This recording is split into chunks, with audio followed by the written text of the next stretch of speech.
Buenas tardes, buenos días o buenas noches, dependiendo de la hora en la que me estés escuchando. Yo soy Jimena Sosa y el tema de hoy me tiene muy emocionada. La salud mental es un tema que me apasiona muchísimo. En este episodio hablaremos de cómo tener salud mental durante la cuarentena y qué puede ocasionar el estar tanto tiempo encerrados. ¿Cómo podemos pasar de ello? Será más fácil después de este podcast. La psicóloga Jennifer Saar nos dará tips para adultos, niños y personas con alguna discapacidad para que así logremos llevar esto con más calma.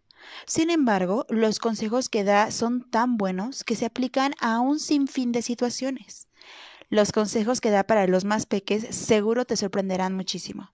Esto es pensar bien.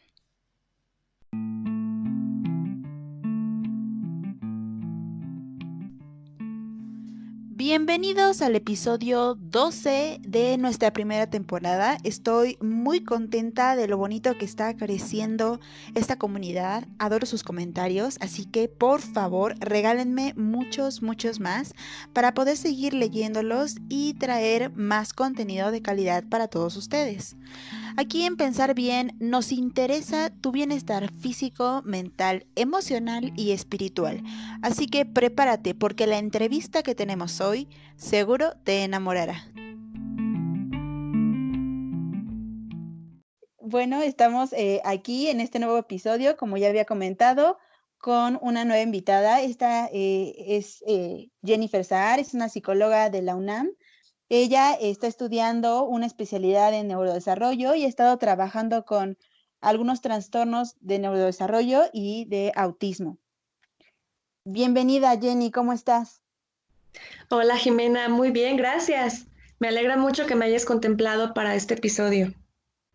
No, qué bueno que nos regalas un poquito de tiempo para que nos expliques un poco acerca de lo que es la cuarentena, qué ocasiona en nosotros, cómo podemos pasar un poquito de ella de una manera más sencilla y pues gracias por estar con nosotros.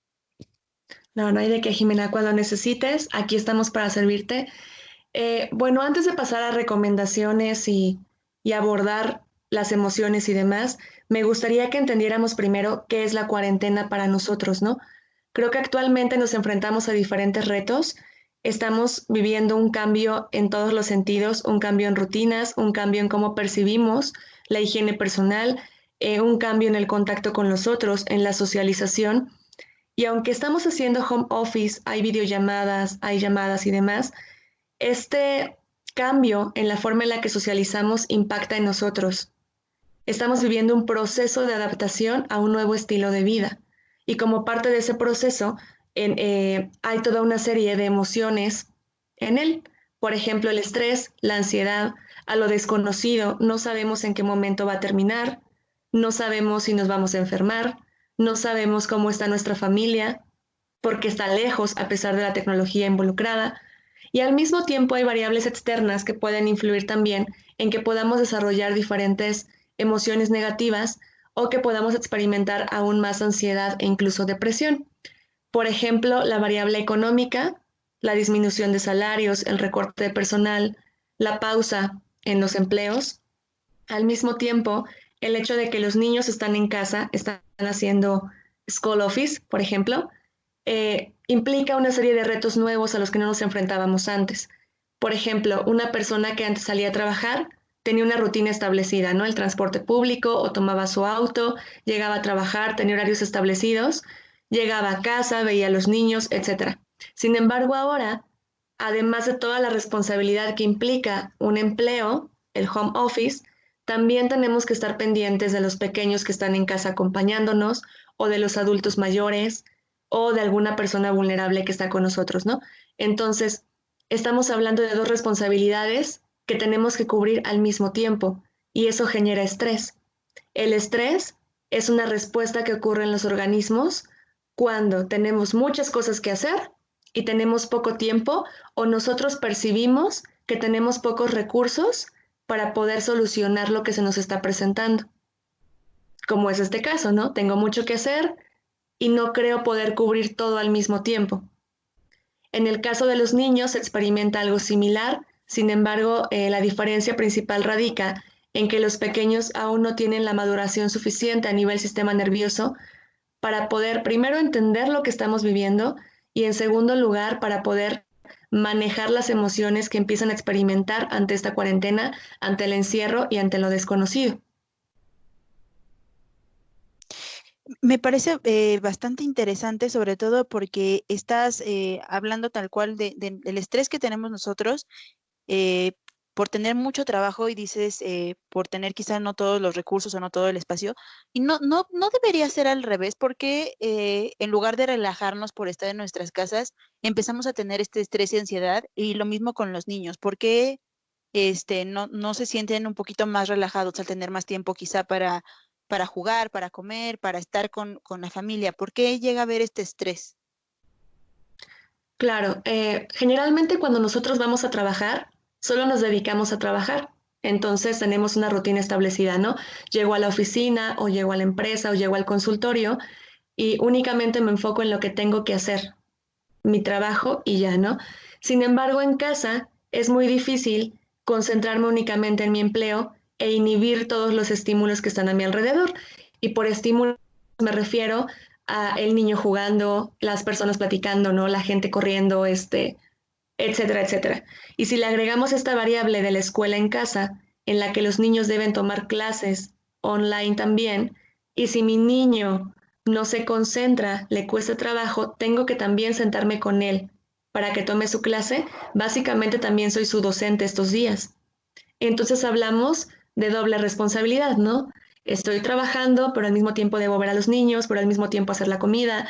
Tengo que enfocarme en todo al mismo tiempo, cuando en otro momento previo a la cuarentena lo hacía en momentos distintos. Quizá me dedicaba al hogar hasta que llegaba en la noche a casa, ¿no? O en la tarde. O revisaba la tarea de los niños ya más tarde. Ahorita somos maestros, somos empleados, somos todo en nuestro hogar. Y si a eso le sumamos la ansiedad a que no sabemos cuánto tiempo va a durar, cómo nos va a ir, si nos vamos a enfermar o no, pues se vuelve una bomba de tiempo, un hoyo express. La ansiedad, aunque para muchos coloquialmente la utilicen igual que el estrés, no es lo mismo.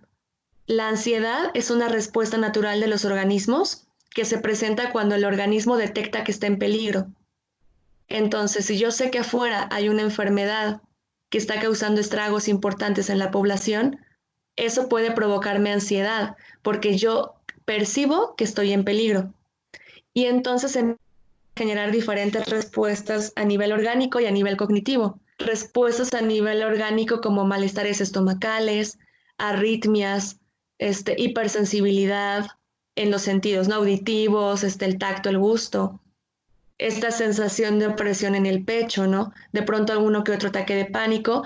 Y si también le sumamos el estrés, que se presenta por tantas cosas que tengo que hacer al mismo tiempo, va a llegar un punto en que muy probablemente necesitemos intervención. Es por eso que es importante identificar los focos rojos para saber si no puedo sobrellevar la situación, en qué momento es oportuno pedir ayuda profesional.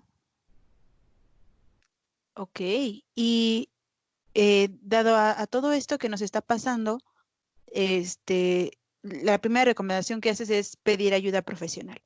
Pero hay Ujú. otra manera en la que nos podamos, no sé, tranquilizar un poco estando en nuestra casa para entonces después ayudar a nuestros niños a que se tranquilicen. ¿Hay alguna manera que podamos utilizar nosotros?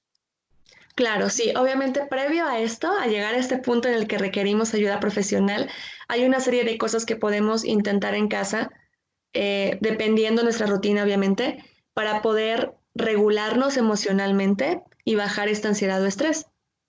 Algunas estrategias son estrategias que también podemos usar en los pequeños, en los niños.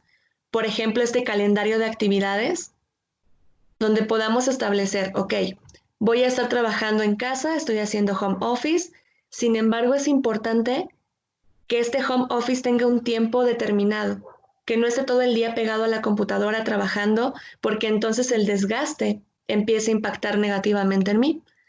Entonces, si tenemos una rutina en la que tenemos un horario establecido para levantarnos, preparar el desayuno, sentarme con los niños, ¿no? En la computadora, después sentarme a hacer home office, tiempos de entrega de los proyectos que me están pidiendo, va a ser más sencillo que al administrar mi tiempo pueda percibir mi entorno seguro. ¿Por qué? Porque está organizado. De esta forma, es importante que recordemos que hay que respetar nuestros tiempos establecidos para la alimentación, por ejemplo, ¿no? De 9 a 10 de la mañana desayuno o de 8 a 9, de 2 a 3 de la tarde mi comida en familia, de 7 a 8 la cena y en la medida de lo posible no modificar los horarios, dar este tiempo para despejarnos de la oficina, para despejarnos de la escuela y dedicarlo exclusivamente para comer, ¿no? Dentro de esta misma rutina diaria es importante agregar espacios para la movilidad física. Quizá no puedo hacer ejercicio como tal, no voy a ir al gimnasio, pero sí puedo quizá en la sala hacer un pequeño circuito o seguir una pequeña rutina de estiramientos. Junto con mi familia es lo ideal. ¿Para qué? Para que nuestro cerebro se oxigene, para que los músculos se estiren y de esta forma, al menos a nivel biológico, podemos disminuir la parte de la ansiedad. También es importante establecer algún lugar en el que yo pueda relajarme. No importa si mi casa es muy pequeña o mi casa es muy grande, algún espacio en el que yo me sienta seguro, en el que pueda sentarme cuando me sienta saturado, cuando me sienta estresado, ansioso, y despejarme de todos los estímulos que me provocan más ansiedad, ¿no? Si todo el ruido me está afectando, que voy, me siento, me despejo un momento, cuento hasta 1000, hago alguna actividad que pueda relajarme, estirarme, hacer yoga, algún pasatiempo, pero algo que sea mío, que yo pueda percibir que este día, a pesar de que estuve en cuarentena, lo pude aprovechar positivamente en algo que me gustó, en algo que me relajó y no lo dediqué única y exclusivamente al trabajo. Yo creo que eso es algo muy importante. De hecho, en la página que tenemos he estado como subiendo que es muy importante tener esta rutina en la que te des como amor, que te des como prioridad en ciertas cosas, que sí tengas estos horarios, pero que al final del día, como dices, podamos tener como este espacio es para mí, ¿no? Yo Ujú. hablaba también acerca un poco de hasta que la comida, ¿no? No querer hacerla rápida y volverme a sentar a hacer el trabajo, sino dedicarle a hasta ponerla bonita, ¿no? Que cada cosa que hagamos sea como para nosotros y eso sea algo que nos siga teniendo en un lugar y no quedemos rezagados. Algo así más o menos también voy Exactamente. entendiendo, ¿no? Exactamente. Es una cuestión de priorizar. ¿Qué es prioritario en este momento? ¿Mi trabajo? Pues sí, el trabajo es importante porque gracias a él obtenemos un beneficio económico, que siempre es bueno, todos lo necesitamos. Sin embargo, el trabajo o la escuela no es lo prioritario ahorita. Lo principal en este momento es de qué forma puedo estar bien emocionalmente yo y de qué forma puedo aportar algo bueno a mi familia para que en conjunto estemos bien, porque estamos encerrados mucho tiempo, 24/7, todos juntos, y si en otro momento cada quien tenía su rutina por separado, ahorita también nos enfrentamos a este reto. ¿Cómo podemos hacer que encajen las rutinas de todos? Estamos acostumbrados a comer cosas diferentes, a levantarnos a una hora diferente, pasatiempos diferentes, nos vemos media hora en la noche quizá, y en este momento no nos queda de otra más que soportarnos 24 horas, 7 días por semana, ¿no? Entonces también convendría en este horario, en este calendario semanal, por ejemplo, agregar una actividad en familia en la que todos podamos aportar algo bueno y podamos obtener algo del otro. Muchas personas y mucho se dijo en redes sociales sobre cómo aprovechar el tiempo en cuarentena, ¿no? Y se hacía mucho énfasis en el hacer un curso, el tomar capacitaciones, estudiar algo, ¿no? Aprovechar, leer un nuevo libro y demás. Es cierto, son cosas que podemos implementar, sin embargo, no hay una receta mágica que les sirva a todos.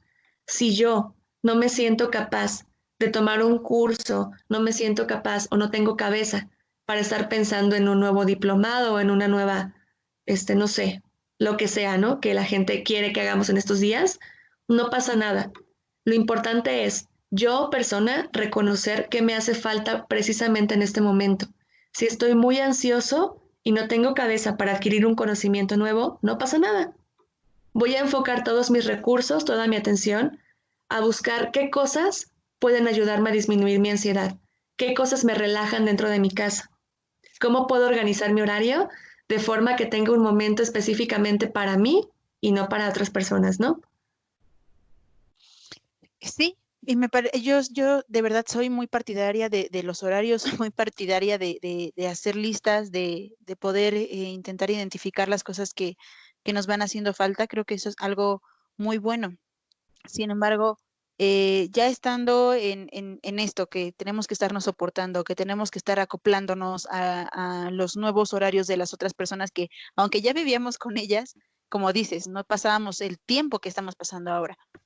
Y, y si tenemos niños, si tenemos hijos, eso también hace que sea pues más complicado, ¿no? Quizá Ujú. estábamos muy poco tiempo con ellos porque van a la escuela y muchos de ellos después tienen actividades después de la escuela y el tiempo es muy poco. Ahora, ¿cómo podemos ayudar a los niños que están ahora encerrados con nosotros a que puedan sobrellevar esto mejor, que no entren en este estrés, en esta ansiedad que también a los niños les da? Claro. Hay que recordar que aunque los niños sean muy pequeños, pueden entender lo que nosotros les explicamos, ¿no? De nada nos va a servir ocultarles la información o no decirles, porque eso genera más ansiedad. Y esa ansiedad empieza a manifestarse en conductas que no son tan funcionales o tan positivas, por así decirlo, ¿no? No importa si el niño es muy pequeño, hay cuentos en línea, hay cuentos, hay historias sociales basados en imágenes que pueden ayudarnos, dependiendo la edad de nuestro pequeño, a explicarles un poco el porqué de este encierro. También es importante decirles que no sabemos cuándo va a terminar. Por ahora la escuela se toma en casa, sin embargo, vamos a procurar hacerlo mejor en casa, ¿no? El tener claridad sobre lo que está pasando disminuye significativamente la ansiedad en los niños. Por otro lado, algo a lo que los papás están enfrentando mucho, además del estrés, ¿no? De la escuela en línea, son los berrinches, que constantemente los niños están presentando berrinches cuando eran niños que quizá se regulaban muy bien, eran niños bien portados, como dirían los papás. ¿Pero por qué? ¿Por qué está pasando? Bueno, los pequeños no han madurado todavía su sistema nervioso central lo suficiente como para interpretar todas las variables de su entorno. Es decir, aún no comprenden del todo las situaciones y tampoco saben cómo manejar sus emociones como nosotros lo haríamos. Digo, si en ocasiones los adultos no podemos, los niños menos, ¿no? Requieren apoyos externos por parte de nosotros, sus guías, sus adultos, para que puedan regularlas. Para esto es importante entender que los berrinches pueden tener diferentes funciones. No todo el berrinche es un berrinche manipulador, porque decir que es un berrinche para obtener algo manipulador implica que el niño lleve a cabo todo un proceso de planeación en el que medita, ¿no? Ok, le voy a dar en la torre al talón de Aquiles de mi mamá, ¿no? O de mi papá, lo cual es un proceso muy complejo para los niños pequeños, ¿no? Hablando de ellos específicamente. Entonces, ¿qué pasa? Yo no sé cómo comunicarle a los adultos que me siento frustrado, que estoy molesto, o probablemente sé que estoy molesto, pero no sé por qué. No sé qué está pasando en mi cuerpo, me siento raro, ¿no? Entonces, como no tengo la capacidad suficiente, los recursos necesarios para poder regularme, para poder inhibir, entonces exploto y ocurre un berrinche enorme, ¿no? Para esto es importante también entender que los berrinches pueden tener diferentes funciones. Hay berrinches para obtener cosas, hay berrinches para evitar cosas, hay berrinches para comunicarnos algo que no puede decirnos verbalmente y también hay para regularse emocionalmente. Entonces, si yo detecto que ya lleva muchos días encerrados, es un niño muy inquieto, le hace falta actividad física, probablemente dentro de esta rutina que estoy planeando para mí, también voy a meter actividades diseñadas para mi hijo, que tenga claridad de en qué momento va a estar en la escuela en línea, en qué momento no, y poner un momento en el que podamos compartir como familia una actividad física o una actividad que permita el movimiento. Todo esto para anticiparnos al momento del berrinche, al momento en el que el niño detona. Otro recurso podría ser también un libro de emociones que podemos hacer en casa. Quizá podemos dibujar la carita, ¿no? Y cuando nuestro niño empieza a detonar con estas conductas, a llorar y demás, antes de que empiece con esto, podemos darle el libro, oye, ¿y cómo te sientes hoy? Y que nos dibuje. Quizá no va a poder escribirlo porque no tiene la cabeza para hacerlo en ese instante, pero sí va a poder dibujarlo. Dejamos que pase este berrinche y posterior al berrinche, ahora sí podemos sentarnos a hablar con él para que pueda identificar qué es lo que lo está poniendo molesto, ansioso, estresado, etcétera. Este libro de emociones sería, o sea, sería como un cuaderno en blanco y que él nos muestre mediante dibujos cómo se va sintiendo. Exactamente. Justo eso. Es Y, algo que podemos hacer en casa con cualquier material. y este cuaderno lo volvemos a reutilizar para que él nos señale eso o simplemente va dibujando cada vez que va sintiendo algo, algo diferente. Por ejemplo, si hoy empieza a frustrarse, yo como mamá o como papá conozco a mi hijo, ¿no? Entonces sé que cuando empieza como a hiperventilar o empieza como a querer llorar, sé que ya viene el berrinche, estamos a punto de, ¿no? Si el niño está receptivo y se presta, podemos usar el libro de emociones en ese momento. Si no, usamos el libro de emociones hasta que la tormenta pasó. Ya que pasó la tormenta y usamos el libro, ahora sí, podemos nosotros darle el apoyo inicial. Yo dibujo la carita, que él coloque la expresión facial, si está feliz, enojado, triste, y quizás hasta podríamos dibujarle un termómetro. Un pequeño termómetro donde lo dividamos en tres partes. Cuando llega a tope es muy enojado, por ejemplo, en medio más o menos, y la parte de la base es poquito, ¿no? Puede colorearnos el nivel de enojo, el nivel de felicidad, el nivel de miedo, el nivel de tristeza que está experimentando en ese momento. Y quizá por medio de preguntas podemos ayudarlo a identificar a qué se debe esa emoción. Posteriormente, cuando ocurre otro evento como este, podemos retomar la hoja que ya hizo, la hoja previa. Ah, ¿recuerdas que ya te habías sentido molesto porque no podías salir a jugar al parque? Estabas muy molesto, ahora estás menos molesto, de forma que visualmente los pequeños puedan ir identificando cómo van cambiando sus emociones, algo similar a lo que ocurre con los adultos en terapia, pero con los niños es importante hacerlo de forma más visual. Me parece bastante interesante. Yo nunca había escuchado acerca de este libro de emociones y creo que es algo muy importante porque muchas veces tú decías, tenemos que ser transparentes con lo que está pasando, el porqué de las cosas. Nosotros no somos transparentes con los niños porque no queremos decirles, porque sentimos que no lo van a entender o porque no queremos preocupar a los demás. Y entonces lo único que enseñamos quizá es a no mostrar lo que está pasando y por ende también se hace más complicado que ellos vayan mostrando el cómo se van sintiendo. Y esto que nos estás diciendo es el hecho de enseñarles a ser claros, enseñarles a decirnos qué está pasando para poder ir regulando sus emociones, que como dices, a temprana edad es más complicado, ¿no? Que vayan Claro. diciendo esto sí, esto no, no me voy a dejar tan explotar, pero creo que son muy buenos pasos. ¿Hay alguna otra recomendación que nos puedas dar para los niños? Claro, es importante cuando hacemos este manejo no quedarnos únicamente con el no. Ok, ya entendió que tiene miedo al COVID, ¿no? Ya entendió que está frustrado porque no puede salir al parque o no puede ir a la escuela. Pero ahora, ¿qué hace con esa emoción, no? Ya la identifiqué y ahora, ¿qué sigue? Hay que brindar alternativas que sí sean funcionales para que en lugar de que durante esta explosión o este berrinche nuestro niño lance objetos, se tire al piso, se frustre, pueda descargar de una forma funcional esta emoción.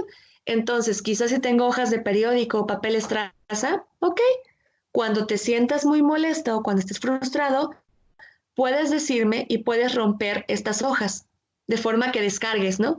Puedes tomar esta raqueta y pegarle a este almohadón o a este cojín. Solo a esto. Son conductas que le ayudan a descargar y al mismo tiempo no lo ponen en peligro a él, no ponen en peligro a terceros y son funcionales al entorno. No se está haciendo daño, está descargando. Va, poco a poco iremos puliendo esa parte sobre cómo manejarlo, pero por lo pronto es una buena alternativa. Por otro lado, también es importante que busquemos un lugar para los niños. Quizá el lugar que para mí adulto me funciona para relajarme no es el mismo que le funcione a él, ¿no? Para muchos pequeños funcionan algunos lugares pequeños, estos tipo cuevitas, casitas de campaña improvisadas, ¿no?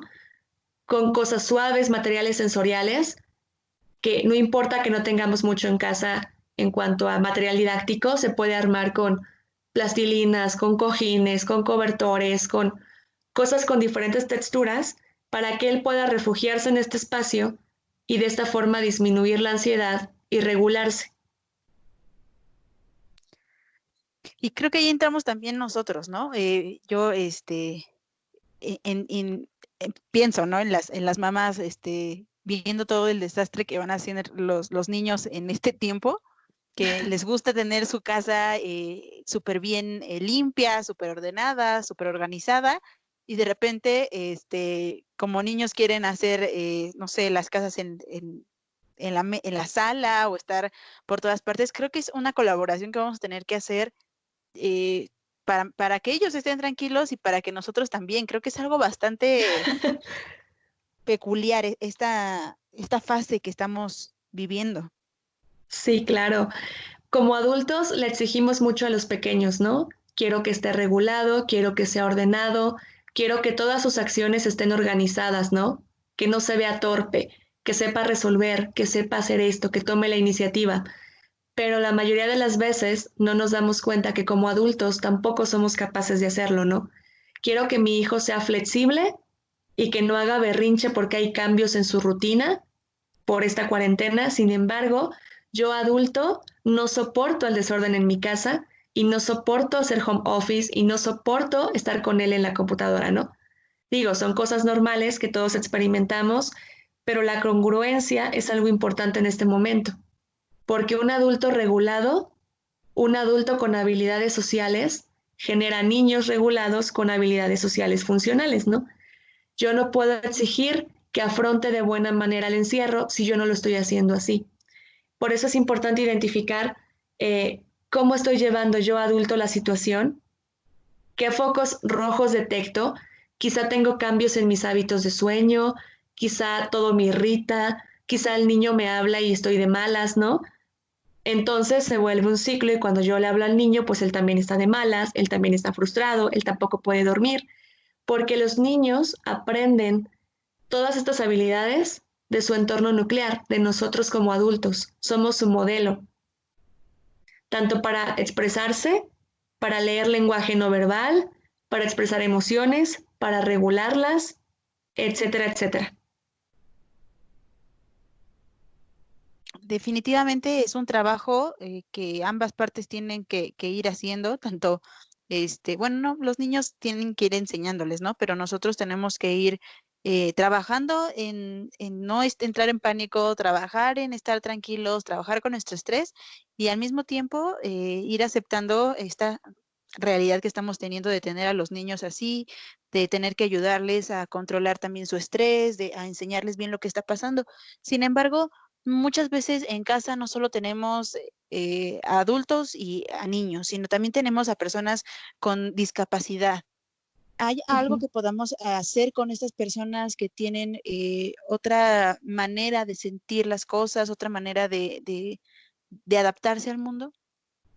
Claro, hay diferentes tipos de discapacidad. Hay discapacidad motriz, discapacidad sensorial, ¿no? Visual, auditiva. Hay discapacidad social. Me gustaría enfocarme en personas con discapacidad intelectual, por ejemplo, personas con autismo, Asperger, ¿no? Trastorno del espectro autista en general.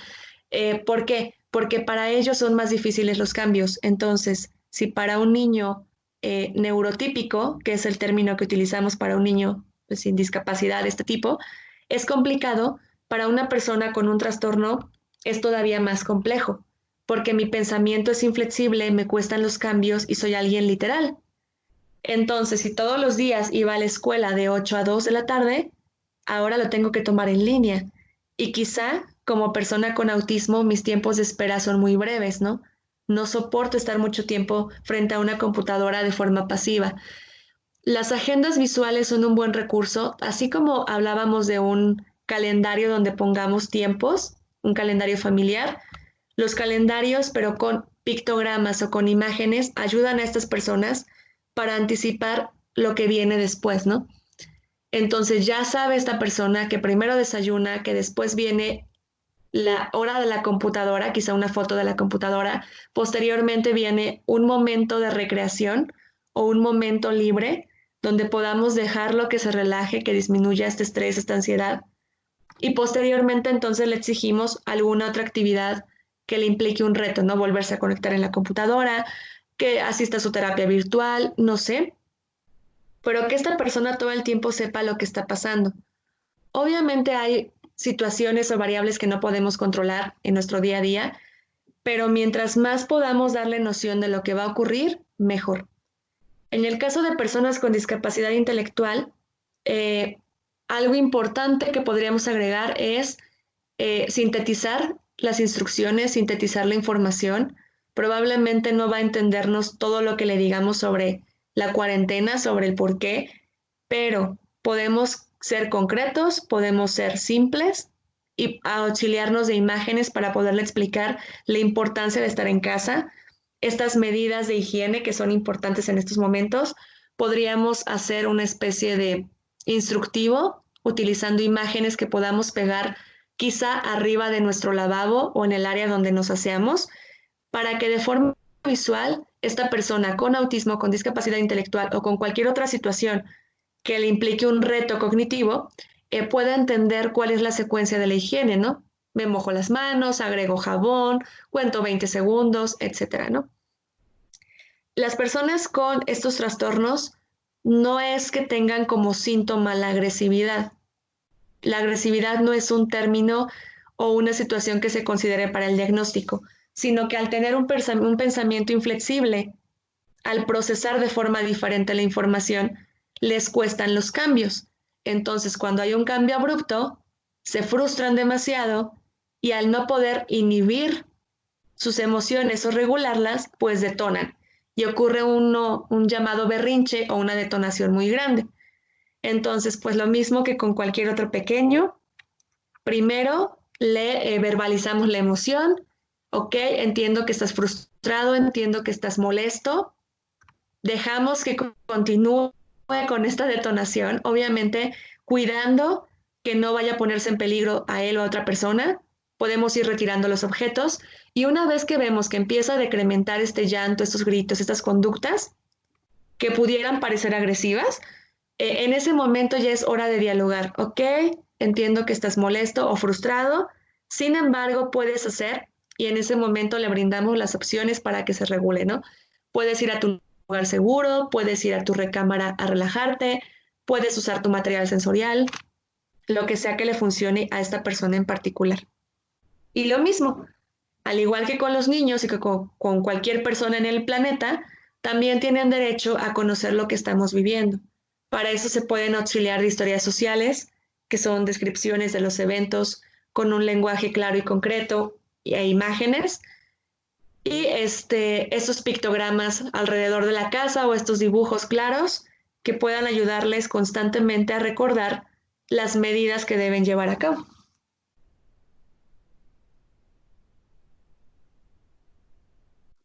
Al final y al cabo, el punto sería ser transparentes, ¿no?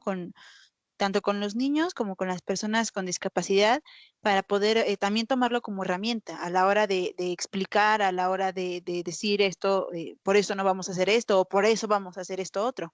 Me doy cuenta de la importancia que tiene el ser transparentes. Eh, ¿Hay algo más que nos puedas decir acerca de cómo podemos seguir teniendo esta salud mental pese a la cuarentena? ¿Cómo podemos seguir estando bien? Porque nos has dado muchas recomendaciones tanto para nosotros como para nuestros niños y ahora como las personas con discapacidad. ¿Hay algo más que podrías compartirnos? Creo que como resumen, y bueno, obviamente agregando algunos puntos, podría ser tener claras mis prioridades, entender el porqué de esta cuarentena, ¿no? Es más importante cuidar mi salud que exponerme. En segundo lugar, tener claras mis rutinas, dedicar un tiempo para mí, cuidar mis ciclos de sueño, poner atención a estos focos rojos, ¿no? Si detecto cambios en mi ciclo de sueño, cambios en mi apetito, si me siento desganado o muy cansado sin razón aparente, si empiezo a aislarme, incluso de forma virtual se puede uno aislar, ¿no? Ya no me quiero conectar, ya no quiero tener contacto con otras personas. Si todo el tiempo estoy explotando con mis hijos, ¿no? Esos son focos rojos a los que hay que poner atención. En ese momento es importante pedir ayuda profesional. Hay muchas líneas gratuitas actualmente que están ofreciendo apoyo en caso de que se requiera atención psicológica, incluso online o vía telefónica gratis. Una buena alimentación y sobre todo entender que esto va a pasar. No es algo eterno. Pareciera que lo es, yo lo sé, pero en algún punto se va a terminar y en algún punto volveremos a nuestras antiguas rutinas. Claro, pues sí. Creo que estos puntos son, no podrían resumir mejor todo lo que nos has compartido en este capítulo. Te agradecemos mucho por todos estos buenos consejos. La verdad es que cada uno de ellos tiene muchísimo peso, es bastante profundo y digno de que nos sentemos a pensar en cómo vamos a ir aplicándolos bien cada uno de ellos. ¿Tienes alguna forma de poder contactarte, alguna red social que nos quieras compartir? Sí, claro, si me lo permites, me gustaría compartir un proyecto que estamos empezando. Yo trabajo para un hospital privado, sin embargo, tengo un proyecto dirigido a personas con discapacidad y sus familias, en el que buscamos eliminar la barrera económica, porque muchas veces las personas no acceden a la información o a terapias porque son muy costosas. Entendemos que estos momentos de cuarentena son difíciles para todos, por lo tanto, ofrecemos talleres para papás, capacitaciones virtuales, asesorías individuales gratuitas y algunos talleres a costo simbólico, justo porque sabemos que las personas tienen la necesidad de continuar con sus tratamientos, con sus terapias, y algunos otros que no acudían a terapia en este momento lo necesitan. Entonces, el proyecto se llama INCLED, lo pueden buscar en Facebook o en Instagram como INCLED, y bueno, cualquier cosa que necesiten, estamos a sus órdenes. Perfecto. Oye, ¿y en este proyecto que tienes es específicamente para algún tipo de discapacidad, algún tipo de trastorno o es muy abierto? La página comparte, difunde información sobre discapacidad en general. Sin embargo, bueno, como ya les había comentado, mi punto focal es el autismo, discapacidad intelectual. Sin embargo, también compartimos cosas relacionadas con discapacidad visual, discapacidad auditiva, discapacidad motriz y pertenecemos a una red de especialistas que se dedican a diferentes cosas. Entonces, si yo no puedo orientarlos en alguno de esos temas, puedo enviarlos con alguien que sí pueda hacerlo de la misma forma, a bajo costo, justo para ayudar a todas las personas que en este momento lo requieren. Perfecto. ¿Y para comunicarnos contigo es mediante esta página de Inclure en Facebook o podemos comunicarnos contigo de alguna otra manera? Pueden comunicarse conmigo a través de INCLED, al correo electrónico, a Instagram. El correo electrónico es consultoriaincled@gmail.com y de cualquiera de las tres formas nos contactamos con ustedes. Perfecto. Pues bueno, te agradecemos mucho este tiempo que nos has dado. Estoy segura que muchos de los que te escuchan van a buscar esto. Creo que México es uno de los países en los que necesita mucha ayuda y asesoría psicológica y creo que no lo vemos como algo normal. Quizá por eso a veces a la gente no se acerca a hacerlo y qué bueno que tienes este proyecto tan importante, tan interesante. Te agradecemos mucho este tiempo, Jenny. Gracias por estar con nosotros y espero que después nos des la oportunidad para hablar de otros temas porque sé que tienes mucho que decir, sé que tienes mucho que compartirnos de valor, entonces muchas gracias. Gracias a ustedes por permitirme compartir este momento pequeñito, pero bueno, compartir, anhelaba estar contigo en este podcast. Ya me hacía falta. Perfecto, pues muchas gracias, Jenny. Gracias a ti. Hasta luego.